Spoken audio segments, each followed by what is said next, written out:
Próxima pergunta.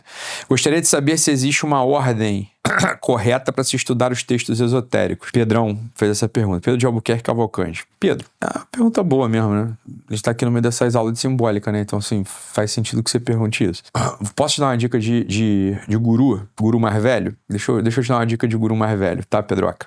O texto esotérico, meu amigo, são todos muito interessantes, fáceis de ler, gostosos. Você parece estar ficando mais inteligente quando lê esses textos, entendeu? Por experiência pessoal, já ter frequentado vários ambientes, ter conhecido muita gente, né? Eu vim do Olavo, né? Então, assim, conheci uma boa parte desse cenário.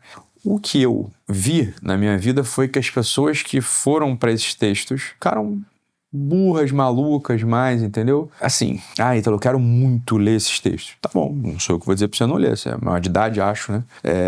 Um ser humano livre. Agora, como recomendação, eu te digo o seguinte, olha, se você, meu caro Pedro de Albuquerque Cavalcante, não tiver uma sólida, uma verdadeira cultura literária, você não está acostumado com os tipos você não está acostumado com as possibilidades do real, né? Você não tem cultura literária, você não conhece as possibilidades do mundo. As coisas ainda te chocam, te surpreendem, né?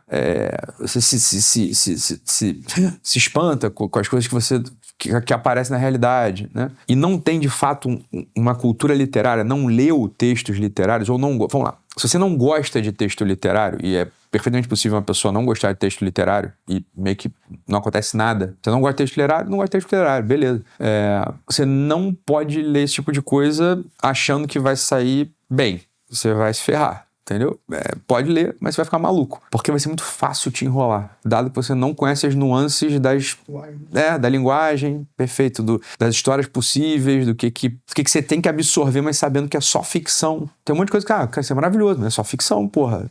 É lindo, adoro isso. Adoro, vivo com isso me orienta, mas eu sei que é ficção, porra. Não acho que isso é real, no sentido de perfeito. Então, se você não tem uma cultura literária sólida, zero. Beleza, não gosta de cultura literária, tá bom. Você não gosta de literatura, pelo menos de história você tem que gostar. Então você tem que conhecer a história. Tem que dominar a história atrás, porque a história não é que ela substitui a literatura, mas se você estudou história, conhece mesmo os momentos históricos, você estudou livro de história, conhece a metodologia histórica, você conhece os períodos históricos importantes, história é fofoca, então você conhece de fato quem era a prima do Napoleão, a mulher do Napoleão, a tia do Napoleão, o relacionamento dele com ela, entendeu? As guerras, o relacionamento do Napoleão com seus generais, Júlio César, Império Romano, Império, os egípcios. Você não conhece história, não se interessa por história, você vai... Não entra em texto esotérico também. Você não está preparado. Você vai entrar e não vai sair. Vão te enrolar. Você vai ser enrolado. Você vai ficar mais burro. Você vai começar a tomar por... É o que acaba acontecendo quando eu vejo muito isso. Às vezes pessoas escutam um outro desses caras aí de que são bacanas pra caramba. São esses esotéricos mais famosos na internet, né? Essas esotéricas. Até mais mulher que faz isso, né? Fala um monte de coisa legal, de simbolismo, cabala, não sei o quê. E um monte de gente toma aquilo como se fosse é verdade. Tá bom, é verdade ficcional, né? Ou seja, não é verdade, é ficção. Assim, é verdade o livro do Don Quixote? É verdade no sentido de que foi escrito por Cervantes. Agora, não teve Sancho Panza, não teve Don Quixote, né? Quer dizer, aquilo é história. É uma história interessantíssima que vale a pena ser lida, apesar de não ser verdade, né? Entendeu ou não? Então, assim, se você quiser... Então, a ordem correta para estudar os textos esotéricos. Não, é antes a ordem. Se você quiser estudar texto esotérico um dia, antes você tem que ter lido um monte de coisa. Mas quando eu falo um monte, assim, 5 anos lendo um monte de coisa, com muita intensidade mesmo. Ou seja, comprar os grandes clássicos da literatura universal e ter lido. Não é dizer que leu, é ler mesmo, entendeu? Junto com os clássicos da literatura universal, ler biografia e ler história. Você tem que ler biografia pra caramba. Antes de ler texto esotérico, você tem que ler biografia, história, literatura. Pra aí, talvez, você continuar achando que é interessante ler texto esotérico. Fora disso, você vai ficar maluco. Aí, melhor ler, em vez de ler texto esotérico, ler texto de teologia, porra. Então eu não gosto de literatura, não gosto de história, tá, beleza. Mas gosto de saber as coisas. Porra, vai ler texto de ascética e mística, vai ler texto de filosofia grega. Pronto, você não tem por que ler texto esotérico, entendeu? Vai ler, não, então não gosto também, não é bem isso. Então tá, porra, beleza, tem um monte de opção. Lê as obras completas de Santa Teresa. É tipo um texto esotérico. Hã? São João da Cruz. É tipo um texto esotérico, porra. Lê, São Bernardo aqui, eu adoro. São Bernardo de Claraval, tem um monte de texto ali esotérico. São Bernardo de Claraval, São João Crisóstomo. Tá? Vai lendo essas coisas, pô. Não precisa ler esoterismo requentado pelo Ocidente contemporâneo, entendeu? Isso vai te fazer um mal danado, porra. Entendeu? Lê isso não. Tu não vai aprender nada. Olha que legal. Demorei pra perceber isso, infelizmente. Deveria ter lido mais na juventude, mais literatura. Então lê agora, porra. Lê agora. Pega assim, olha... sem medo. Tem que ler Machado de Assis, porra. Tem que ter lido Machado de Assis inteiro. Outro dia o pessoal tava discutindo ali Esaú e Jacó. O pessoal não, tinha uma pessoa ali falando de Esaú e Jacó porque acabou de ler. Eu falei, puta, eu li Esaú e Jacó, eu não lembrava direito. Eu falei, porra, preciso voltar lá, bicar de novo o Machado de Assis, né? Apesar de eu ter lido, eu li Machado de Assis. Eu li bastante Machado de Assis, inclusive. Eu li os textos antigos do Machado de Assis e os textos famosos do Machado de Assis. Então eu não gosto, não é isso que eu quero fazer, eu quero uma outra coisa. Pronto, acho até, não tem problema nenhum, tá fantástico também. Agora, vai ler os textos, porra, de filosofia, de teologia ou filosofia, porra. Vai ficar lendo essas porcarias, esses lixos aí, esotéricos. Faz isso não, porque aí acaba sendo lixo, entendeu? Porque ele não tem onde entrar. Ele vai entrar num lugar que vai te fazer mal, literalmente vai te fazer mal. Vai fazer mal pra tua alma, vai fazer mal pra tua inteligência, no fundo. Perfeito? Tá bom, Pedro? Não vou te dar aqui, portanto, dado que eu sei que vocês não leram nada disso, não vou te dar aqui uma lista de textos esotéricos pra você ler, que senão eu estaria te fazendo mal, né? E depois é o seguinte, quando você tem essa base, não tem ordem de texto esotérico, qualquer coisa que cai na tua mão, tu já entende, entendeu? Aí tu vai lendo essas porcaria e pronto, tá? Legal, ó. O Luiz falou o seguinte, minha irmã lia muito, eu ficava preocupado em só estudar matemática e física. Mas matemática e física é muito bom, cara. Matemática e física é maravilhoso, pô. Vou te contar um segredo, Luiz. Eu me exercito quase que diariamente resolvendo exercícios de geometria de Olimpíada de Matemática chinesa e russa. E polonesa agora estão fazendo exercício. Eu descobri no YouTube uns caras que resolvem questão, só que antes de resolver eles dão a questão. Aí eu fico lá, tava ali, tá até ali em cima da mesa, última questão de geometria. Tava resolvendo ali, matando. Todo dia eu faço praticamente esse exercício, assim. É bom o exercício de física e de matemática. Física eu tenho muita saudade de estudar física, né? Vou ter que voltar em algum momento a estudar física, né? Beleza? Vambora. Vamos continuar aqui. Eu entrei nessa pira, cara, tem um tempo. Eu sempre gostei, eu tenho uns livros de matemática, de física, eu fico lendo, estudando, mas agora eu comecei a voltar a fazer exercício de matemática, assim. Matemática na geometria, né? A cabeça fica... Meu pai gosta. Teu pai, eu ia falar isso, teu pai gosta. Teu pai se formou em engenharia agora ou não se formou? Se formou, né? 56 anos, outra faculdade, né? O pai do Gil fez agora, maneiro mesmo.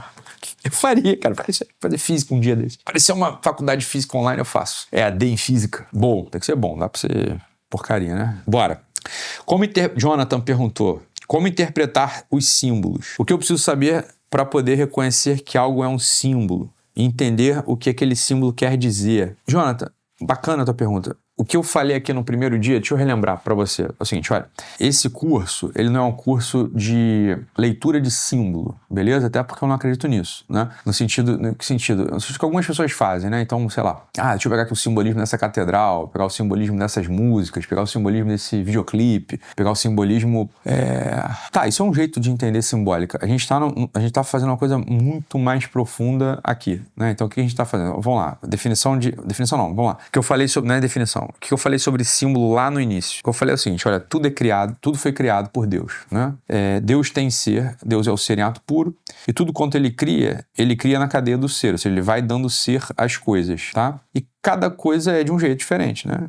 As coisas são de jeito diferente, perfeito? A cachoeira é uma cachoeira, o fogo é o fogo, a chuva é a chuva, a terra é a terra, o ser humano é o ser humano, o cavalo é o cavalo, etc, né? Tudo quanto existe, tudo quanto está na existência, tem ser, perfeito? Claro, se não tivesse ser, não seria. Como tudo que está na existência é, portanto, tem ser. Isso não é uma brincadeira de verbo, não é uma brincadeira de palavra. É a natureza das coisas, né? É a inteligência, a razão básica da conta de perceber isso. Fala, se essa caneta ela tá aqui na minha mão é porque ela é. Se ela é, ela tem ser. Se ela tem ser, ela recebeu esse ser em algum...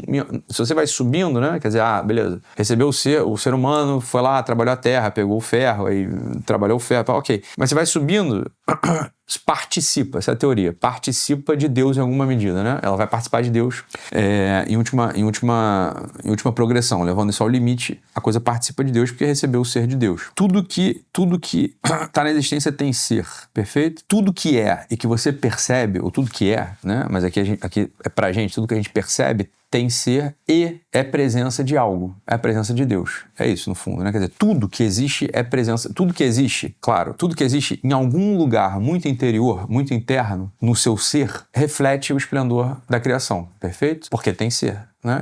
Ou seja, é possível a gente perceber Deus a partir das coisas que estão ao nosso redor, porque as coisas têm ser, porra. E se não houvesse nada ao nosso redor, e se só tivesse a gente seria. Então daria para perceber Deus também, dado que eu não sou causa da minha própria existência. Então existe uma causa que é anterior a mim, existe uma causa que é anterior à garrafa, existe uma causa que é anterior à cachoeira, existe uma causa que é anterior ao petróleo. Tô falando das coisas que compõem essa garrafa, né? Cachoeira, petróleo e tal. Então tudo que é presença de algo, e esse algo é presença de outro algo, que é a presença de Deus, em última instância. O que é a simbólica? A simbólica simbólica é justamente essa atividade do espírito humano capaz de não se confundir, de não olhar para uma garrafa e achar que tem água aqui dentro. Ou seja, tem água aqui dentro, mas tem mais alguma coisa, porra. Né? Tem uma pessoa aqui na minha frente, mas tem mais alguma coisa. Tem um computador na minha frente, mas tem mais alguma coisa. Tá, vamos lá. Então, esse tratamento que vem sendo dado, que não é simbólica isso é, sei lá, é alegoria, é uma bobeira contemporânea, né? Já vou ficar aqui pensando no o que isso aqui representa, o que simboliza. A simbólica não é isso, né? Então, quando você entra numa catedral e tá vendo ali que a lua representa... Isso não é simbólica, isso é alegoria. Ou seja, um ser humano desenhou uma obra de arte, ou esculpiu um mármore, ou pintou uma tela, capturando o ser de várias coisas e ligando esses seres numa cena, e essa cena representa ou simboliza, como dizem, mas simboliza nesse sentido não é o termo próprio, é vulgar, né? E essa coisa é alegoria da Virgem Maria. Mas né?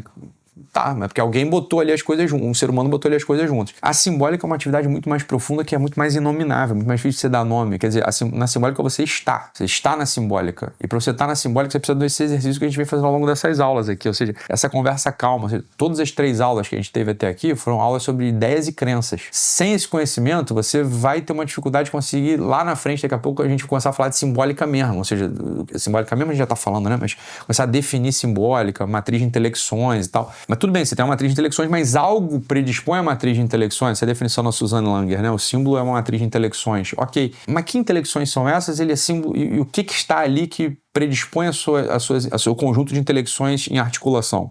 O ser, perfeito? Então, a simbólica, Jonathan, mais do que você querer interpretar os símbolos, isso é uma atividade mais vulgar que interessa ou não, perfeito? Sou capaz de olhar para um leão e saber que ele... Você não sabe nada, o leão tá ali, entendeu? Quer dizer, importa muito mais você ter... É uma atividade do espírito, a simbólica, no fundo. Você tem uma atividade específica do espírito que procura encontrar Deus em todas as coisas que estão ao teu redor. Isso é que a simbólica predispõe, entende ou não? É isso que a gente tá fazendo aqui, no fundo.